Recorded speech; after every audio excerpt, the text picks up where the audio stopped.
Olá você, chegando com mais uma edição do PB Desporto nesta terça-feira, 28 de junho de 2022 e com os seguintes destaques. A primeira rodada da fase oitavas de final da Libertadores da América, com destaque para Corinthians e Boca Juniors nessa terça e Tolima e Flamengo na quarta. Aqui na Europa, Mário Götze diz não ao Benfica e acerta com o Eintracht Frankfurt.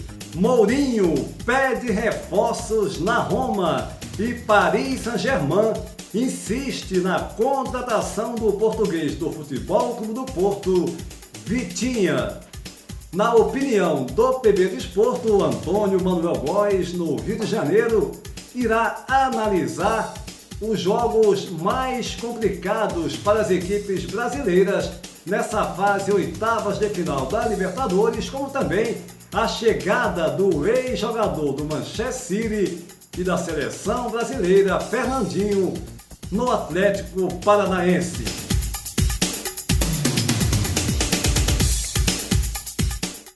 Antes de mais nada, convidando você para se inscrever no nosso canal, deixar o seu like e compartilhar os nossos vídeos em suas redes sociais.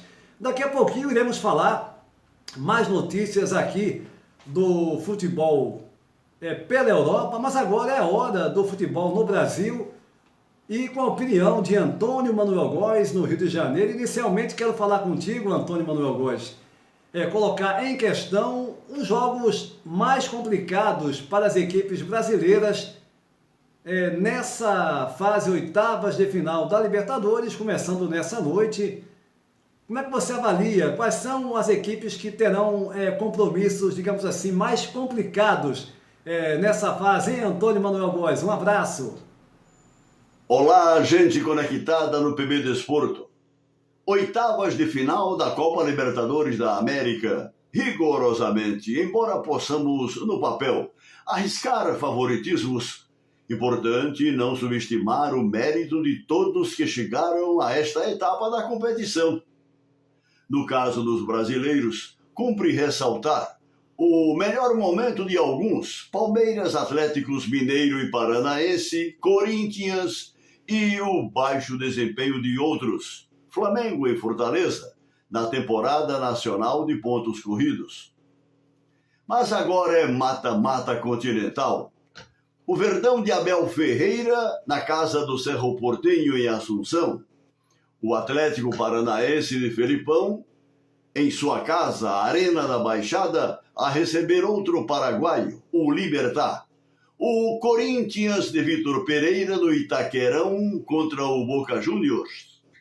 O Fortaleza de Vojvoda no Castelão contra o Estudiantes de La Plata.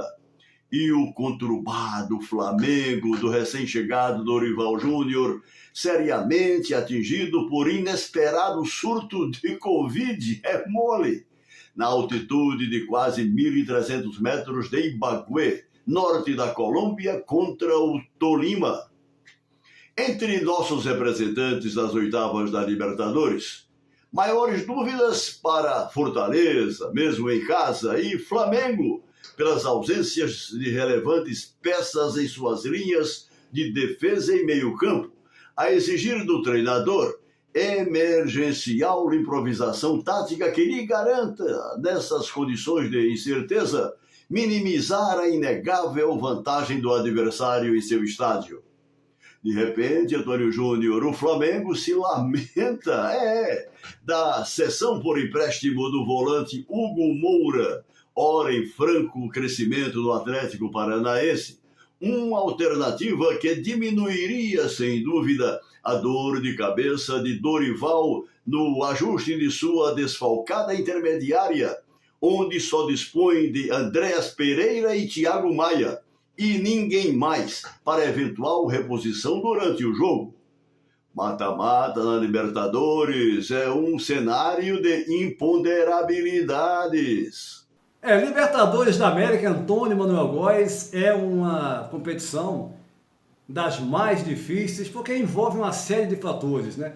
Em muitas situações os clubes têm que jogar na altitude, gramado, estádio, a pressão, enfim, tudo isso conta. Agora, é claro, né, que as equipes mais fortes têm muito mais possibilidade de seguir adiante, né, se jogarem no seu futebol, se conseguirem superar essas adversidades. Flamengo, as equipes do Brasil, o Atlético nesse momento, o Palmeiras, o Flamengo também agora se recuperando, mas o Corinthians, com um ótimo trabalho do Vitor Pereira, encarando uma pedreira aí o Boca Juniors, mas vem bem, vem numa ótima fase. Enfim, o Atlético Paranaense, o Fortaleza, tudo pode acontecer, mas a possibilidade, na minha opinião também, das equipes brasileiras seguirem adiante é muito forte, é muito grande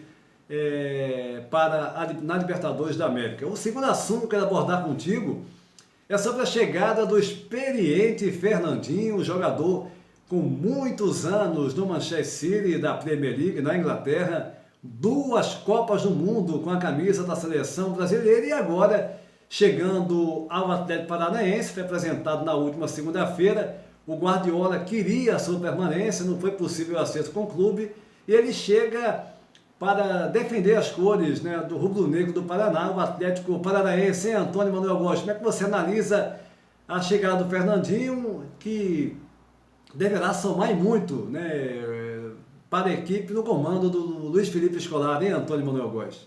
Nascido em Londrina, 1986, norte do Paraná, de cujas equipes de base foi para o Atlético na capital paranaense, profissionalizado em 2003 e transferido em 2005 para o Shakhtar Donetsk. Fernandinho foi, no curso de 8 anos, o multivencedor da equipe ucraniana, com uma sequência de títulos nacionais e uma Copa da UEFA, a atual Liga Europa. A partir da temporada de 2013-2014, uma consolidada e polivalente referência no Manchester City, e a partir da chegada de Pepe Guardiola, peça-chave no exitoso sistema tático e estratégico do celebrado treinador ex-Barcelona e Bayern de Munique, sob cujo comando exercitou seu polivalente e decisivo talento nas 4 linhas, que o promoveu a reverenciado ídolo dos Sky Blues. Autor do gol da seleção brasileira no título do Mundial Sub-20 em 2003 contra a Espanha, Fernandinho foi igualmente um nome de relevo no meio-campo de nossa seleção principal durante anos. Agora, aos recém-completados 37 anos, em meio à realizada vida profissional, para a lamentação de Guardiola, que eu ainda queria por mais uma temporada, Fernandinho decidiu voltar às origens e acaba de acertar com o Atlético Paranaense, um reforço excepcional que ainda em alto nível ajudará o time de Felipão em sua crescente trajetória no futebol brasileiro e sul-americano, na perspectiva de um projeto vitorioso em franca e ousada consolidação, Antônio Júnior.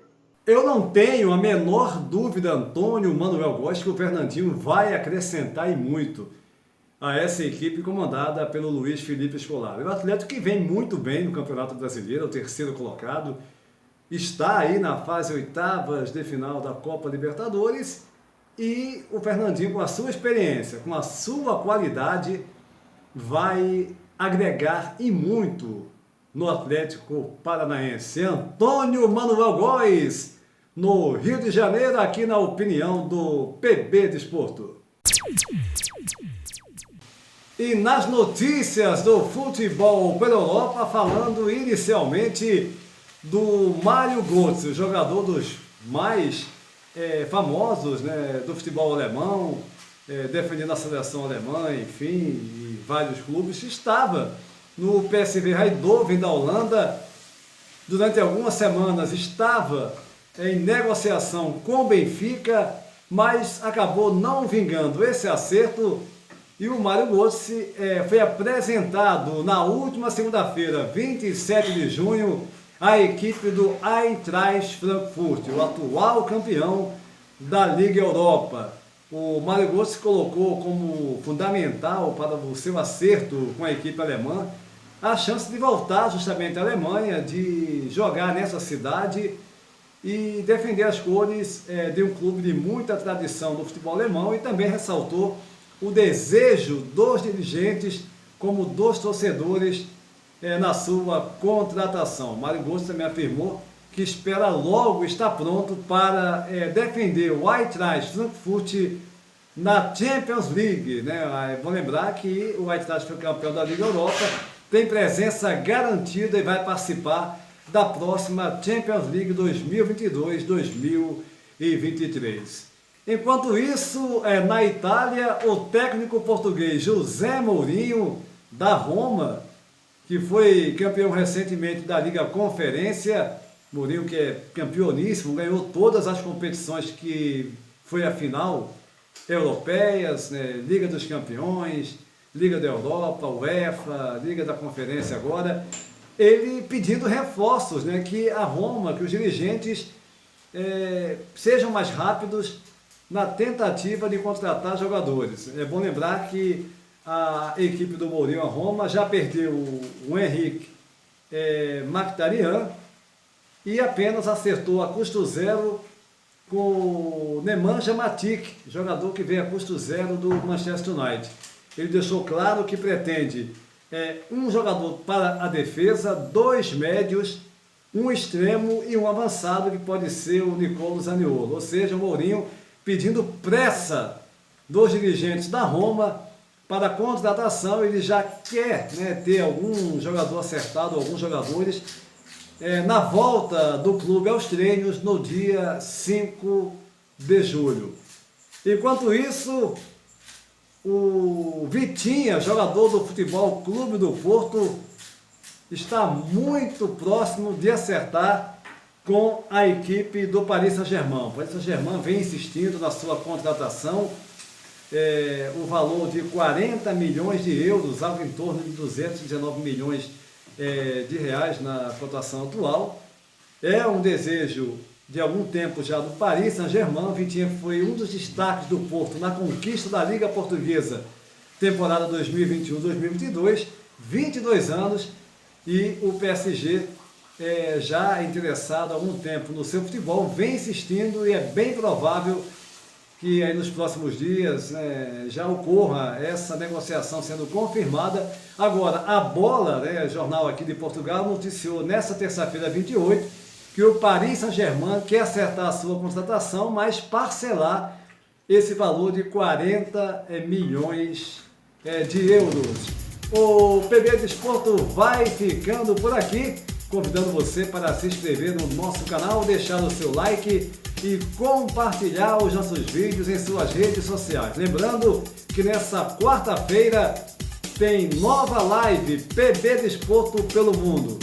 Eu, Antônio Júnior, aqui de Portugal, e Antônio Manuel Góes, no Rio de Janeiro. Iremos analisar os jogos dessa primeira rodada da fase oitavas de final da Copa Libertadores da América. A todos um abraço e até a próxima.